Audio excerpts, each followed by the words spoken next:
So ayun, samahan niyo ako dito sa garden at naiinis talaga ako sa inyo. Geo. At kasama ko itong mga hampas lupa na to.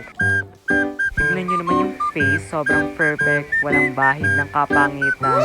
Charis! Naiinis. Geo. Yes!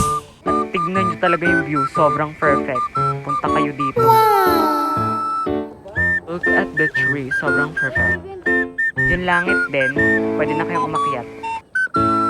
At yung face pa, papikit-pikit pa, akala mo naman ang ganda. Hindi naman, may itsura lang. Yung pa ulit yung langit, sobrang perfect. At dito, pasarap-sarap lang at warm up, konting warm up bago sumabak sa takbuhan. Sobrang ganda, naiinis. Pag ganyan-ganyan pa talaga, Diyos ko po. Diba kala, o Mexen, kala mo napakaganda. Diyos ko, hindi.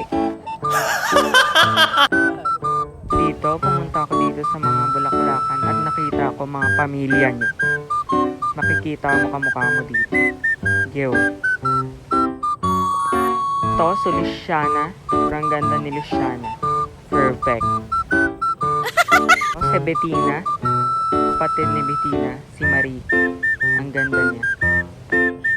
Then ulit ni Luciana, si Mimi. Sobrang perfect talaga ng bulaklak. Yes! At ito, ikaw yan. So, ayan, nag-jogging-jogging na kami. At may nakasalubong akong sobrang ganda. Inyo na yan. Ayan, nakapalapit na ang pangit. Yan, kasama pa ako ng Chokoy. Ayun na nga. Pauwi na nga kami. Kasi, ayun, gabi na.